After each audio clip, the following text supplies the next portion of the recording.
Guys, welcome to Under the Lights episode 2, the boxing talk show. My name's Ouney and this is my co-host Ali Drew. Last week on episode 1, we were joined by Gareth A. Davis, who was talking everything boxing, Tyson Fury and the return of boxing to the UK. We were also joined by Michael Hunter, talking about his split from Matchroom and also what is next for him. But on today, episode 2, we have 2 great guests, starting off all the way from America. It is Golden Boy Promotions matchmaker Roberto Diaz.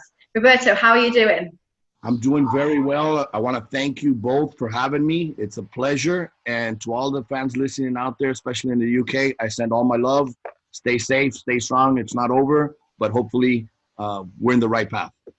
It's all a pleasure having you, sir. It's all a pleasure having you. Thank you. Firstly, Roberto, I didn't, we need to talk about some bad news that broke out in the last couple of days. The death of Travel Maison, one of your fighters. Just give me your thoughts on that. It seems sad that somebody at such a young age to die in a car crash, but just give me your thoughts on that. It's very difficult right now for I think everybody in boxing, or everybody that had the pleasure of knowing him. You had a young man that was so full of life. Not just in the ring. I mean, obviously he had tremendous potential. He had just fought in January. His last fight was in January in San Antonio. He won an NABF title. So things were falling into place. He had a big, bright future. But outside of the ring, what he brought, anybody that met him, you could go into his Instagram page and see he had an amazing smile. He had always this great smile, and he was always happy and full of energy, and would always go and with the fans after his fight, go and take pictures, sign autographs. He loved what he was doing. So that, when you see something like that, just gone too soon. Friday's our first show back after the pandemic, or, since it's post-pandemic, and it's actually his birthday on Friday. And he was really looking forward to watching Virgil and some of his stablemates, on that card. So, it's hard. It's touching. We've been in contact, obviously, with his manager. He notified us the night of, and we've been in contact with his mom. I've spoken to his mom a couple of times, and, just imagine what they're going through. But we'll remember him with that big, bright smile, and his memory will live on. Thanks for asking. Fond memories. Well, I just want to start off asking you about how you became a matchmaker with Golden Boy Promotions. How did it come about? It's a crazy story. I love boxing at an early age because my father instilled it in me. It's big fight weekends. We're always, watching them at home with all his friends and family. And as a little kid, just growing up watching it, loving the sport, I was very lucky. Like I said, it's a crazy story. I bumped in a Christmas season at a mall in San Diego to Marco Antonio Barrera. And he was one of my, I was one of my idols. I mean, watching him, he had just lost to Junior Jones. I remember approaching him and asking, hey, keep your head up. You'll be back. You're one of the best. But I remember walking out of the store and saying, I got to get something signed. I got to get something signed from him. But in the mall, I was always one of those that I didn't just want, hey, can you sign a dollar bill or this napkin? If it was boxing related, it had to be something on a glove or something on something boxing related, or baseball. It had to be baseball related, football. So I ran around that mall and couldn't find anything in the stores boxing related. I see him walk by. It must have seemed like a stalker. And I see him walk by again, and I approached him and I said, I'm a big fan. If I give you my address, do you think you could send me something? Something signed, autographed? He said, yeah, give me your address. So a few weeks passed, and I'm thinking, he forgot. He's probably not going to send any. And one day in the mail, I get a package, studio photo, T-shirt, address, stay in touch. And the relationship grew. I mean, I went, this was December, and then in January, I believe, or a year later, he's fighting in Indio, California, a small fight exhibition prior to the first Morales fight. So I go out there because I lived in San Diego, so it's close drive. And he remembers me. Hey, San Diego at the mall. And I'm like, yeah, come on, let's go in the back. Introduce me to the whole team. And from there, I mean, from after the Morales fight, which he invited me to, he would tell me, here, why don't you go in and carry the flag in the ring? And I'm like, what? Yeah, I'd love to. So started as the flag guy, and you know, it moved on. Obviously, the relationship grew, and he had a split from his promoter at the time, and his management team signed on to Golden Boy, and then called me and said, you know, I'm going to make a change with my team. Do you want to come work with me? And I said, yeah, sure. I think of it today, where would I be if I would have said no? Because what he wanted me to do is, like, basically he said, look, you go and negotiate with Golden Boy my fights, the purses, the money, everything. Just, you know, negotiate with them. In reality, I had never done anything like that. So it was like, should have been a no. But I said, of course. The relationship with Golden Boy starts there. I meet people, Eric Gomez and Oscar and everybody. And when Marco was basically going to retire, I was going to go back to my regular job, and I get a call from Golden Boy, and they said, you know, would you like to, Eric Gomez called me. I was actually in South Africa for a fight, and he tells me, do you want to come work for us? I, at the time, didn't live in San Diego anymore. I lived in Sacramento. And I said, doing what? And he said, matchmake, help me. The company's growing.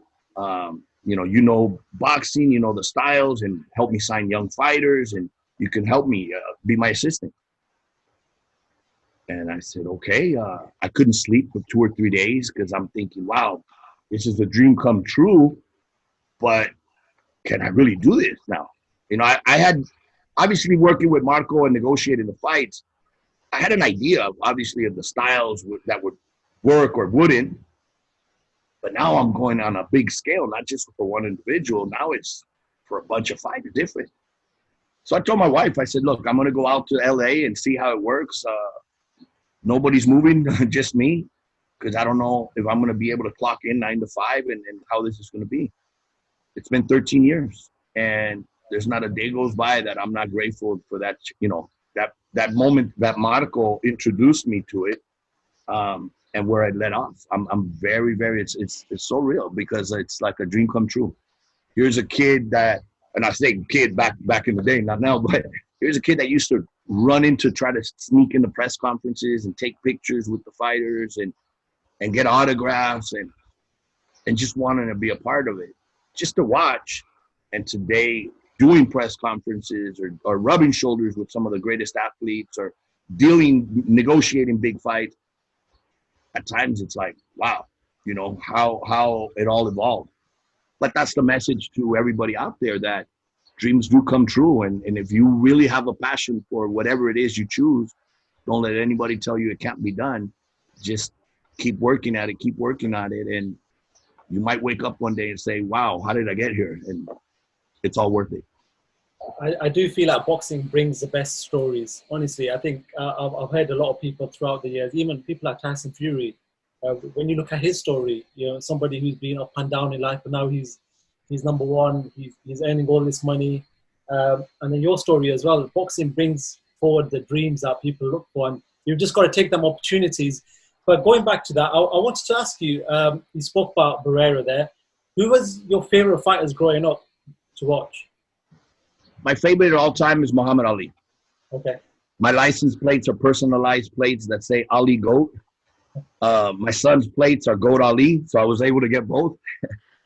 Sugar Ray Leonard, I love that era, the Hagler, Hearns, Leonard, Duran, Salvador Sanchez, Chavez, Oscar. But I think the one that stands out always is Muhammad Ali. And the reason is not only what he did in the ring, it's a lot of what he did outside the ring. And as you get older and you separate yourself from just the sport, you start realizing how it's even bigger, how there's the potential of not just doing great things in the ring, but great things outside the ring. And that's where they make a difference in everybody's lives. Roberto, I just wanted to talk about this man here, the number one pound for pound, arguably in a lot of people's sort of estimations, is Canelo Alvarez. Boxing seems to love him. Everyone in boxing seems to love Canelo. And every time he's going to fight, there's all this big news breaking out. There's all this certain opposition that are linked to him, certain opposition that want to fight him and put the name forward. At the moment, we're looking at our September date. What's the latest with that? We're hearing Callum Smith is possibly a front runner for that fight, but what do you know?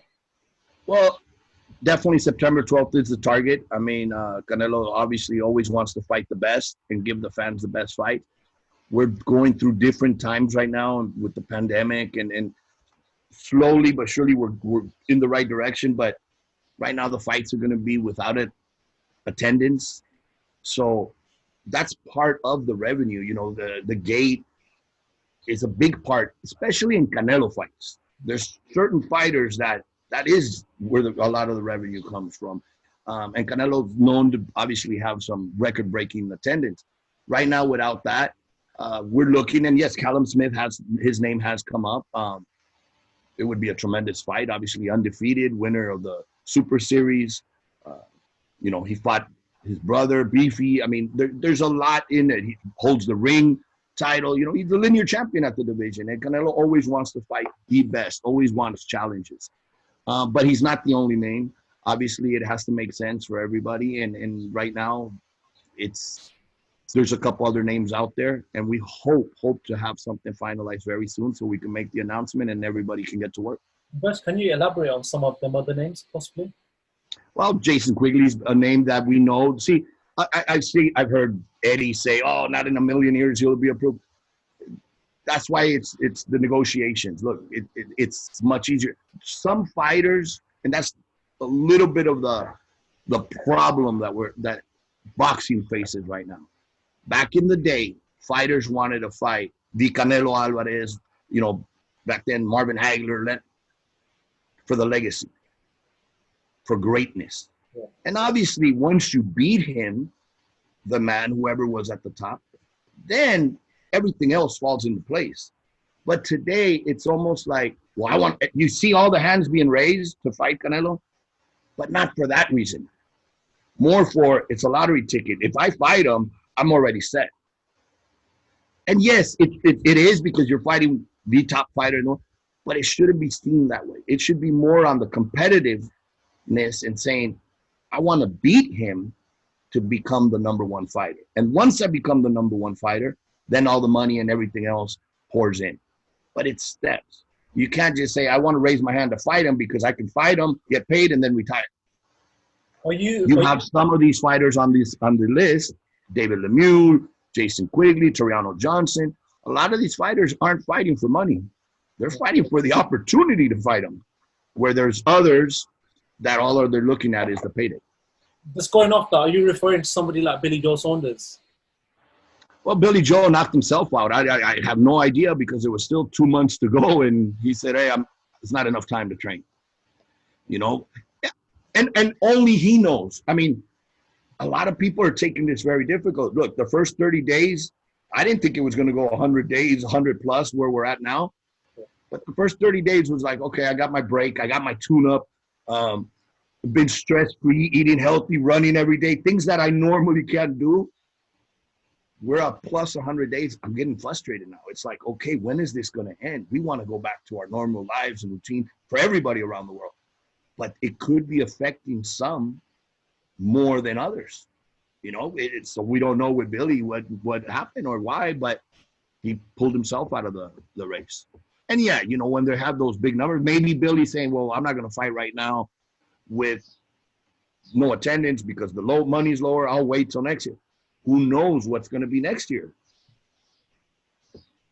Well, moving on to Ryan Garcia, the WBC have called for Ryan Garcia and Luke Campbell to fight. Both camps seem like they want the fight. What's the latest with that? We're in the negotiation period right now. We're waiting to go, you know, basically make a deal. We're still in that period, hopefully soon. will be able to close it. It's a fight that I know Ryan definitely wants. He had mentioned it, not just now that they ordered it. He had mentioned it 3 fights ago. Sorry, 2 fights ago. After the Duno fight, he said, I want Linares, I want Luke Campbell, and then I want Gervonta. He's a young man that knows what he wants. Obviously, he's young, but he's mature because he's very disciplined, training very hard. And he also has like Canelo Alvarez as like that big brother figure. And he wants those challenges. The kid is talented. There's amateur pedigree. It's going to be a great fight. I know Luke personally. I mean, we've been in front of him in the ring with Linares. It's a great fight. Fingers crossed it happens. Fingers crossed. Just talking again of Ryan, there's been on social media, we've seen a bit of tension between Ryan and Oscar De La Hoya and also Canelo. And what, obviously from your point of view, what is the relationship actually like? Are we getting a true sort of representation of what their relationship is like? I think it's a lot to do with, again, the lockdown. Fighters want to fight. They're getting anxious. You know, they just want to get in there. I think it is, you know, like relationships, families, husband, wife. After a while, it's like you're fighting for the remote control and this and that. It's part of a relationship. There's going to be, you know, misunderstandings, or there's going to be a little bit of this back and forth. But at the end of the day, we're very proud of him. We just want to get him in the ring where he belongs, and he wants to get in the ring. It's just a lot of distractions at times that maybe think they're giving the right advice or not, but at the end of the day, he does his thing in the ring, and he does it very well. And we support it. We have all the confidence in the world in him. Seen him grow in a few years, how he's taken it to the next level. Now training with Eddie Reynoso, who also trained Canelo since the beginning, you see the improvements in every fight. So we're hoping that Ryan and Luke get it on very soon, and we're going to see a new champion at the stable. Roberto, I wanted to ask you, you spoke about the Barrera era. You've been in boxing for a long time. At this stage of life, we're in a social media era where people are building their name on social media. Ryan Garcia is one of them people who built a great fan base on social media, and he's benefiting from that. But how has sort of managing fighters changed from back in the day where there wasn't no social media, where there wasn't so many people looking after a fighter, to what it is now? There seems to be a lot more people involved in a fighter, doing different things, and also the social media aspect. How has the things changed over the years? Well, obviously every era has its changes, and most of the time for the better.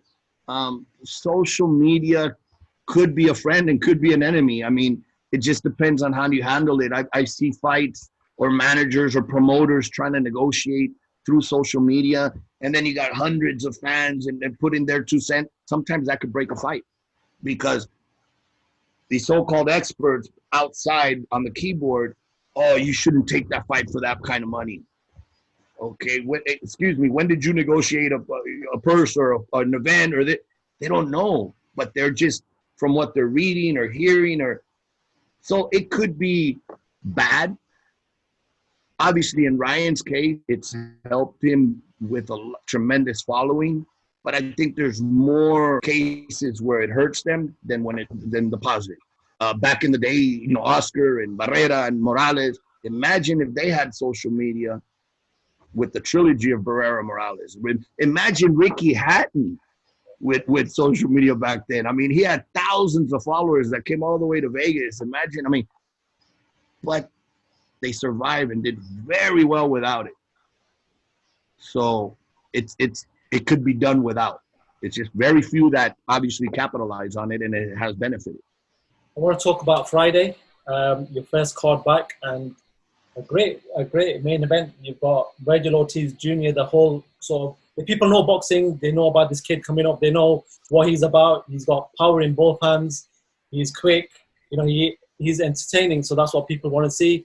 But he's fighting a tough, rugged fighter in Samuel Vargas, somebody who's been around the block, for Amir Khan here in the UK. Durable fighter, knows how to last 12 rounds. Just talk to me about that fight on Friday. Well, Virgil was scheduled to fight Samuel Vargas prior to the shutdown. They were scheduled to fight in March. So it was only right that coming back, you know, he's a kid that's always in the gym as well, training. When we gave him the call, can you be ready for July 4th? He says, I could be ready for the end of July. It was only a few weeks prior to July 4th. So he flew out to California from Texas and started camp right away. We're looking forward to it because, like you said, Vargas is a veteran, strong guy, who, if Virgil can stop and continue that knockout streak, 16-0, 16 knockouts, not that we don't already know it. We know the power is there. But if he can't and it goes rounds and it goes the distance, that's beneficial as well because that's experience that at one point or another is going to help him for those fights down the line that are very close to him. Those big fights are very close for Virgil because he keeps passing with flying colors. Every time we think we're stepping him up, he passes with flying colors. So looking forward to it. I mean, just the mere fact that we're back is a step in that direction. We're all excited. Knock on wood that no hiccups. Obviously, there's still major protocols that have to be done, and we're going to be in a bubble setting like Top Rank has been doing. And we're excited. We're excited because this is one of the future champions, future star. A lot of people really are taking a good liking to him because he's very quiet, but in the ring, wow, he's explosive and he's fun to watch. Do you think that any of the fighters are going to be affected by the fact that it's behind closed doors? You know, there's no crowds there. Do you think that any of your fighters are going to be affected by that? So we've been preparing them and talking to them, and obviously they've been seeing it. We've had Joshua Franco fight for the world title against Maloney. So he comes back and he can tell his Tanahara and Virgil what it's like. I really think, and I said it before, that in general, the fighters are going to be affected on the walkout, in the ring walk. That's when they're used to hearing that crowd high-five them or yell at them or scream, hey, you're going to get knocked out. But it's that ring walk. Once the fight begins, they concentrate. They have that ability to tune out the audience and only hear the corner. Now they don't have to do that. They're going to hear the corner. The only thing I can see happening is now your opposing corner is going to hear what they're telling you because it's going to be so quiet. So maybe we're going to have to put some special effects, some DJ or something, of crowd out there. But I really don't think so. I think it's going to be different, and they're going to tell you after the fight, yeah, it was a little different, not hearing, you know, the cheers or the boos. But it's something that they'll adapt. I mean, that's one thing with fighters. They're a tremendous, gifted athlete that every round's different, every opponent's different, and now the setting's going to be a little different, and I think they will adapt. Just final question from myself.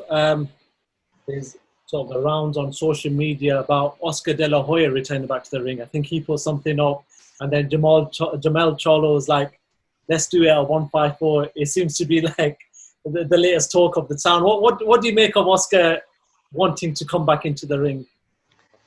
That shows you what we were just talking about. That shows you when a fighter of this moment, of this era, that he's in his prime right now, like Charlo, has to go back to another era and say, hey, fight me, fight me.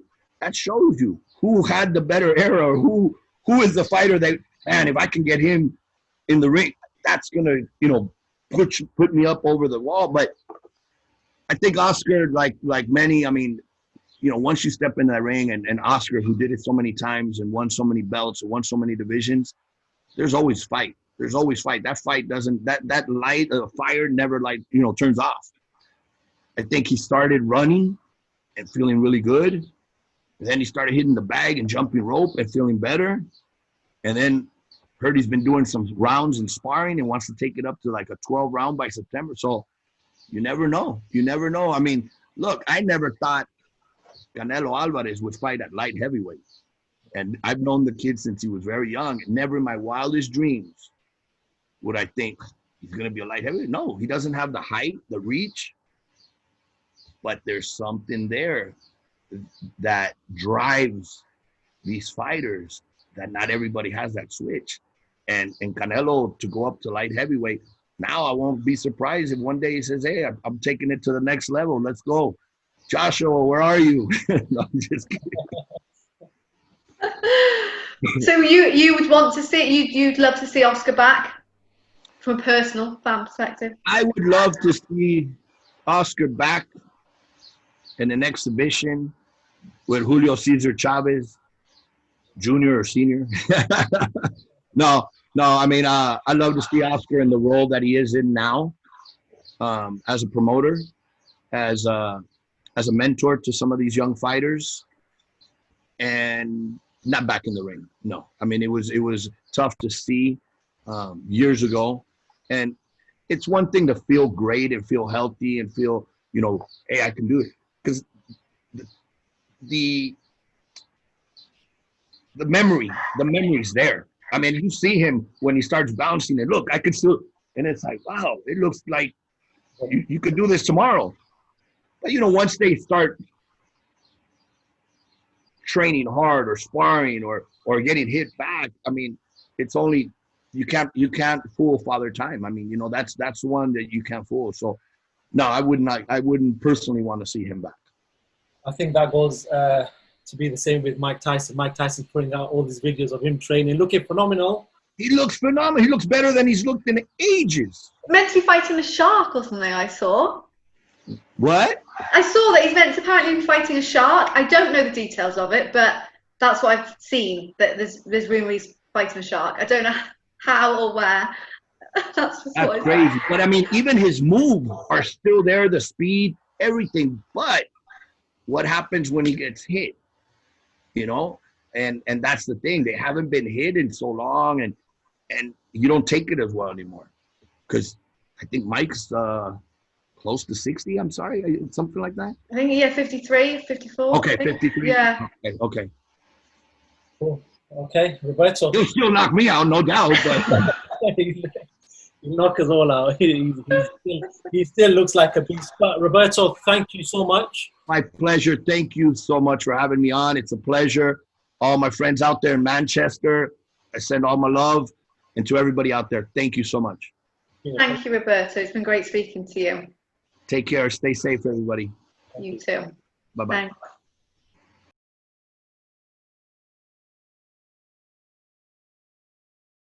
Guys, welcome back to part 2 of Under the Lights, episode 2. In part 1, we had Roberto Diaz talk about everything to do with Canelo and Ryan Garcia. But in part 2, we bring forward a boxer, somebody who's, really, really on the rise. Fought in February on the same day as Tyson Fury and came out with a big win. He's a YouTuber. He's a model. He's very educated as well. Left a top-end accountancy job to come and do his boxing dream. None other than top boxer Umar Sadiq. Umar, how are you, my friend? I'm good, thank you very much. How are you? Good, man. I'm good. How's life? Life's good. I do what I love for a living, and I'm able to enjoy every day, really, and just be grateful for all the blessings that I have. Well, we have to start by talking about your upcoming fight with Lerone Richards. There's still no date actually finalised. It was one of the first fights that was announced by Frank Warren to one of the behind closed doors shows, but there's no date yet. What is the latest with that? Why is there no date? Because Lerone says he's having a baby, so he's not going to be ready in August. And I don't know if he plans to carry the baby. I don't know if he plans to move his camp from Sheffield to London to be with the baby. I don't know what exactly he's doing, but it all sounds like a load of nonsense, and that's why we're waiting. So hopefully we get it on in September. So it's looking like it's been pushed back a month? Because you were originally hoping, I think, August date. Yeah, exactly. So it was going to be August the 1st, then the 7th, then the 20th. And he had an excuse for each one, which told me he just doesn't want the fight and he's not ready. And boxing's a small world, so I hear a lot of things. He's just not ready. He didn't look after himself through the lockdown. And he's come out of lockdown. He's thought that he'll get ready in time. It's not working out. Dave Cole was not happy about the fight, especially it being so soon. So they're trying to buy more time to get ready. Thing is, I guess he's going to be fitter than he is now, but I'm also going to be fitter than I am now and better. So all he's doing is delaying the inevitable, which is an absolute shellacking. Has it been frustrating for you? Has this sort of, the dates been changed, going further and further, been frustrating for you? Because you've been training. We know on Twitter that you're putting out that you're training quite hard, but when the date keeps getting pushed back, how frustrating has that been for yourself? I mean, it's boxing, isn't it? This kind of stuff happens, especially when you're dealing with people that are incompetent. So, you're just going to have to deal with it. But the only thing, if anything, is not frustrating, but the only thing I think of and I think, oh man, is I trained through lockdown. And I intentionally avoided putting out a lot of the things that I was doing in lockdown, training-wise, because I didn't want him to look at it and then we come out of lockdown and ask for more time because he might feel that he needs more time to be ready. I generally did that through lockdown. And then it's happened anyway. So now I'm like, I could have just posted all my stuff and engaged my followers a lot more. But it is what it is, isn't it? Everything happens for a reason. I know that I'm on the rise. I'm living in alignment. My star is rising, like you mentioned earlier, Un. And, when it's all said and done, the fight date's going to be made because the fight's already been signed. And the day's going to come, I'm going to beat Lerone up, and then that's going to be that. Umar, I just wanted to talk about February when you last fought. You fought Cody Davies, but just the journey leading up to that, people seem to forget you signed with Frank Warren, but then you sort of took things in your own hands. You started fighting on these small hole shows that were away from sort of the Frank Warren, the main promotion, and you were fighting on these little shows to sort of keep yourself active. And a lot of people might have said maybe Umar's falling off the railing, maybe he's not in the rankings. Nobody knew what you were doing, but you had a plan set for yourself that 100%. Keeping yourself active, fighting these fighters, and then building yourself up to the stage that you're at. How beneficial has that been for yourself? Massively. I mean, so just for the viewers who might not know, my fourth fight was against another prospect, and unfortunately I didn't get the decision that night. And it's just, to cut a long story short, it just wasn't my night in every way leading up into the fight. Well, I mean, training camp as well, but like on the actual day of the fight. And, it's just one of those ones. So that was in October 2018. And before that, I was this prospect who's turned over. There was a lot of interest in what I was going to do. I spoke a good game, and a lot of people were waiting to see what I could show them. And, I was confident enough to take a fight against another undefeated prospect, only my fourth professional fight. And then, it went the other way. And after that, there were a lot of people saying maybe he's all talk. And, my coach at the time was a big reason why it wasn't my night. And I tried to give him a chance, but we just couldn't see eye to eye. So I had to let him go. Then, the things that come with when you're on a rise and it looks like you're not quite going to be what people expect. And, people start changing the way they are towards you. Some people get themselves out of your life. And, I learned a lot of lessons very quickly. And then I didn't have a coach, so I was a bit lost. I was asking Frank when I can box next. And he was like, well, first you got to have a coach.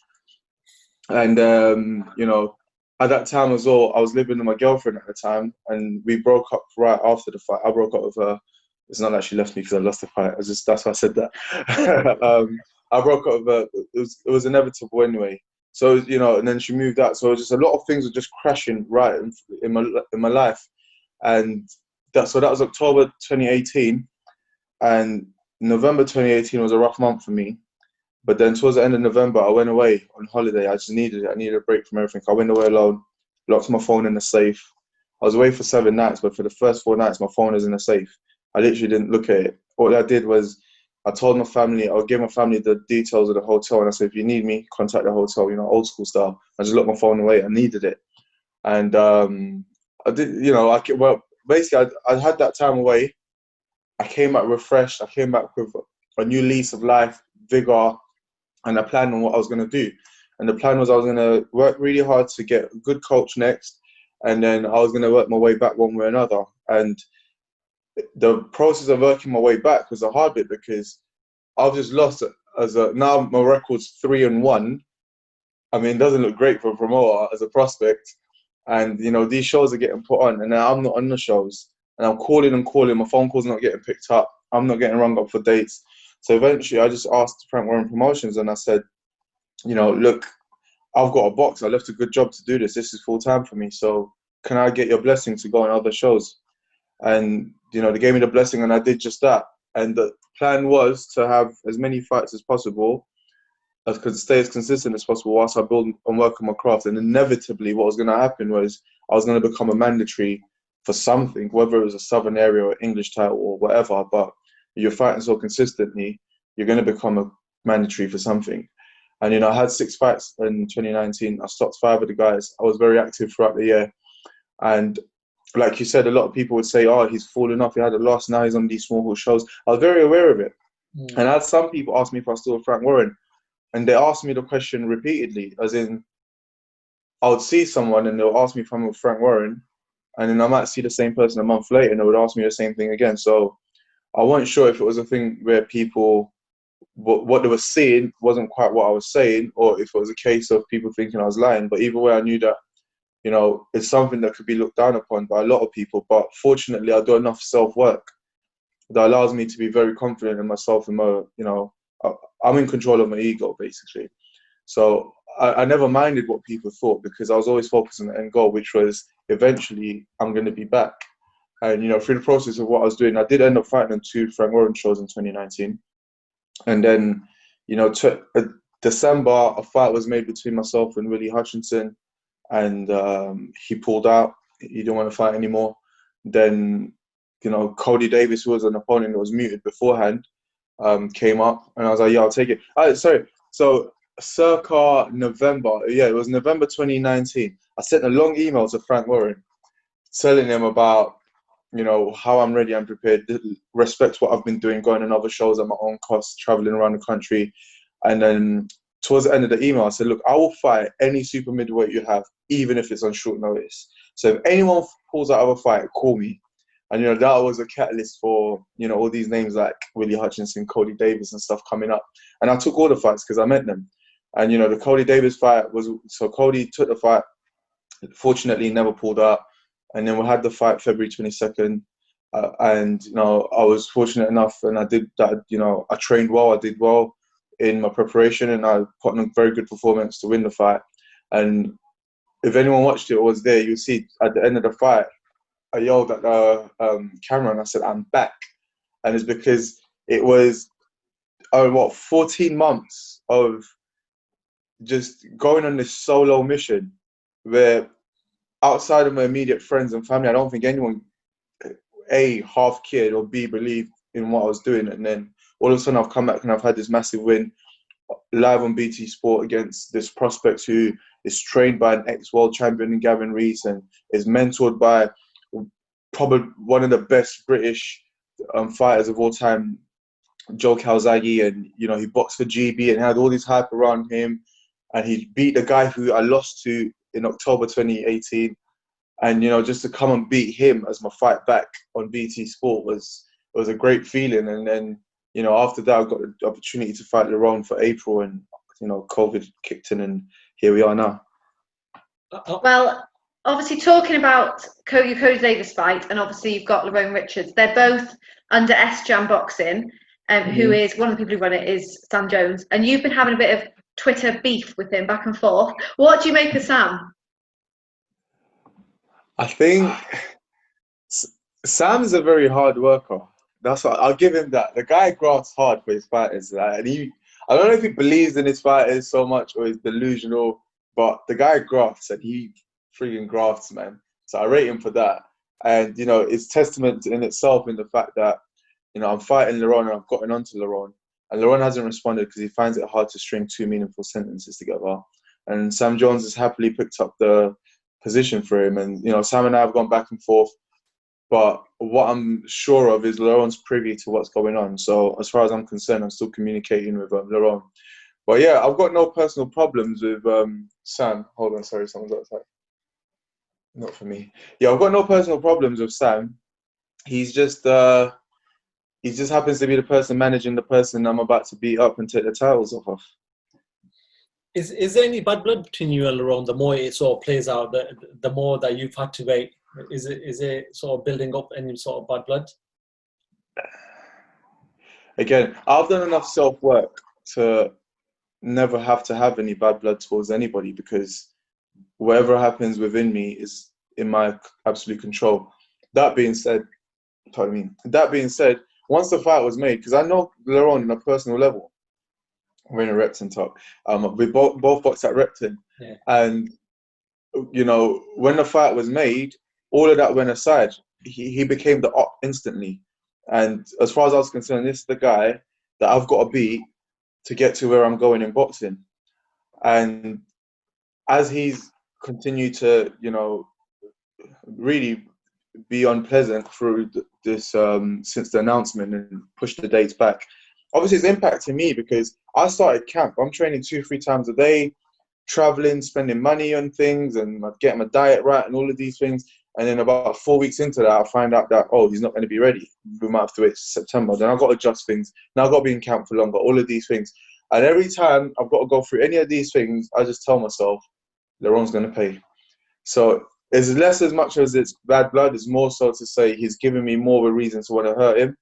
And, you know, I say that stoically, but yeah, of course, when I get in the ring, there's going to be a different level of intensity that I'm going to be able to tap into, simply because of what he's put me through now.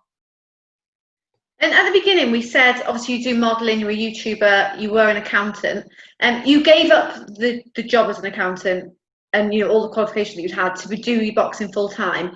Do you feel like it's even more important for you than a lot of other people because you gave up so much to do it? And also, do you feel like it's now coming together and it's, you know, paying off and it's worthwhile, that big decision? That's a great question.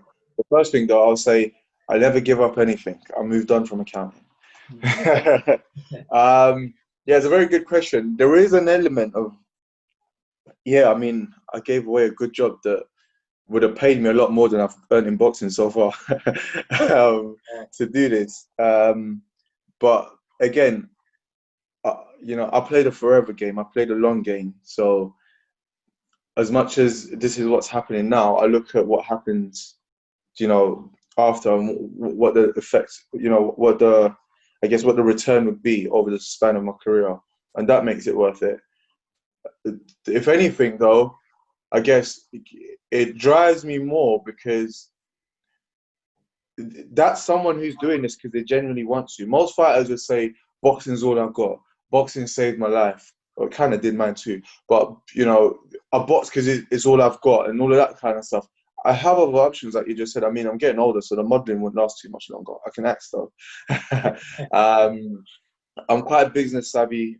You know, I come from a family of business people.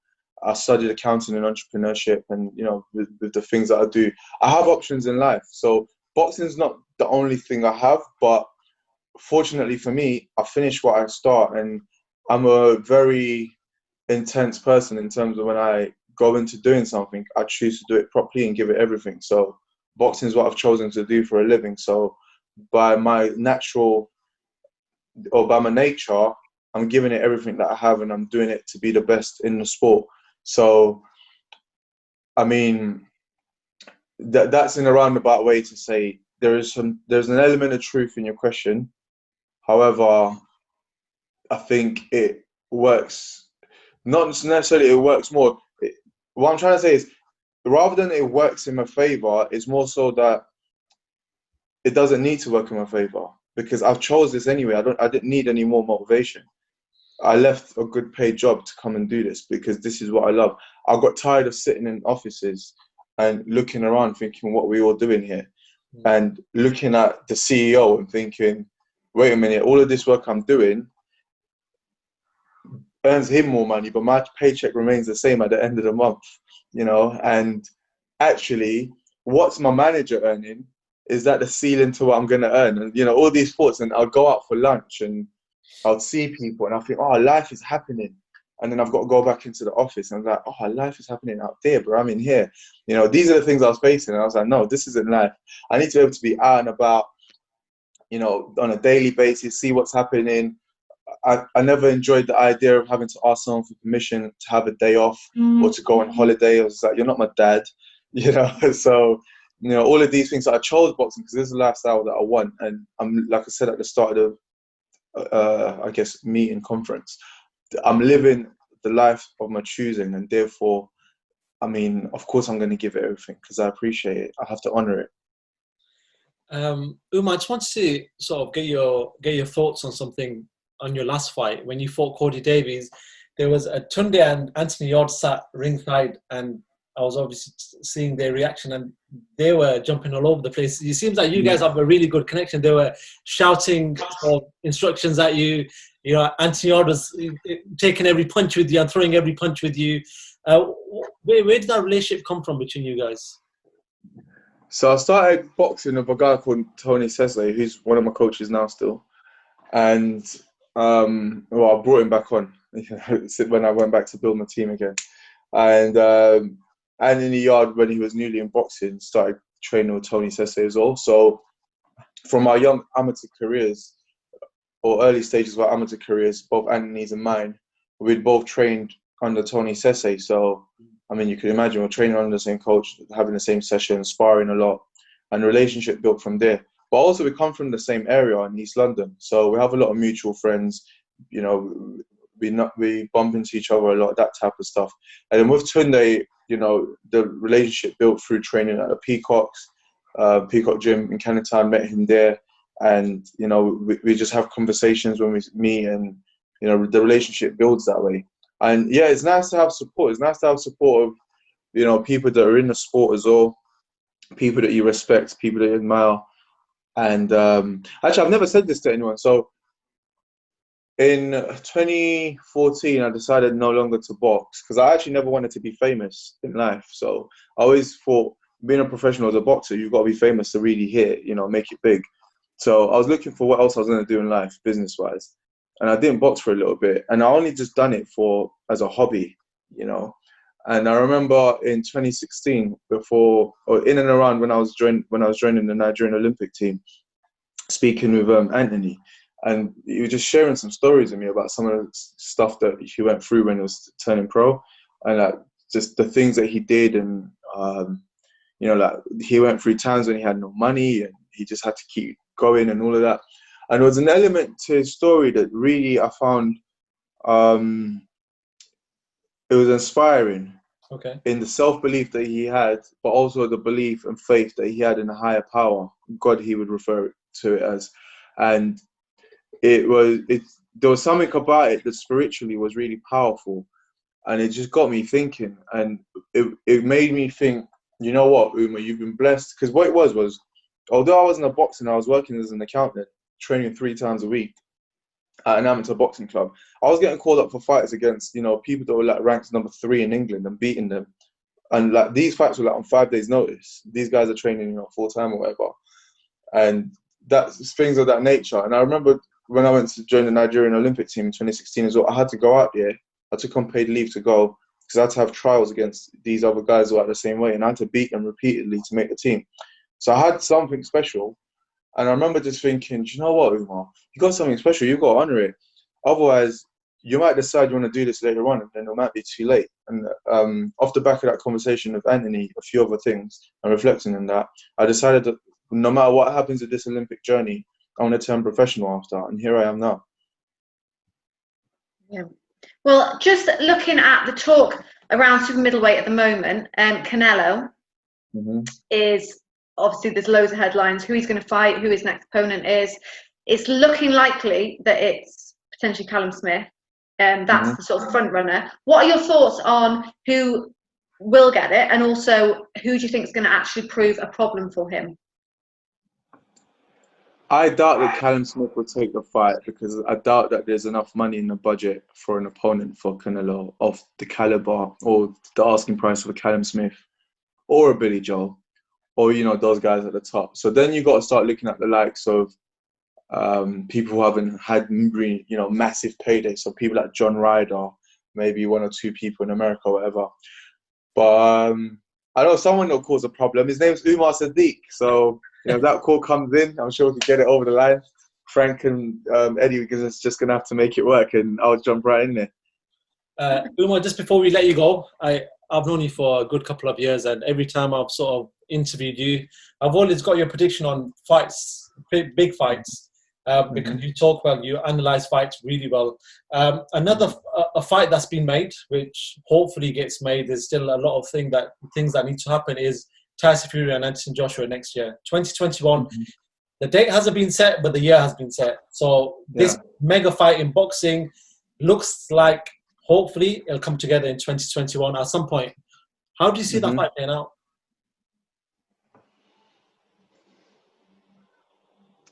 I mean, do you know what makes it hard to say?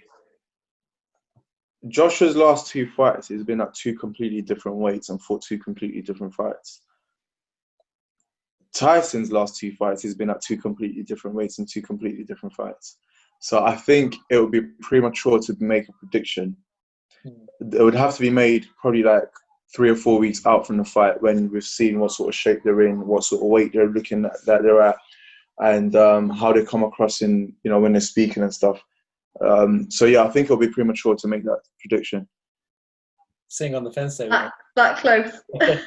Yeah, I mean, it comes across that sitting on the fence, but how can I make an informed prediction when we don't even know what version of each guy we're going to get? Okay. Yeah, so much can happen. I'll ask you closer to the time. We'll see. What happens. Yeah, and then I'll give him a prediction. Cool. Umar, I know you finished training. You were just having your rice with your mixed veg before we got on, so I know you probably need to shower and do whatever you need to do now. I'll probably put some Netflix on and chill. Thank you so much for coming on to our second episode of Under the Lights. It's been a pleasure. Hopefully, close to fight week, we'll speak very soon. Yeah, man, it'll be a pleasure. Thanks for having me on. I appreciate both of you guys, and thanks for reaching out and making the time, and giving me the opportunity to be one of the first people in your new venture. And I look forward to being on again. And wait, sorry, to all of you, if you viewed this far into the interview, then I guess you're interested enough in me to want to follow me. So Top Boxer Sadiq on Twitter and Instagram, and also on YouTube. So get to it. Cool. Thank you so much, Umar. It's been great speaking to you. Cheers. Thank you. Thank you. Bye. We hope you enjoyed episode 2 of Under the Lights. Some great guests. We have lots more coming up, so make sure you stay tuned. Like, comment, and make sure you hit that bell button so you get notifications of our upcoming videos. See you again soon.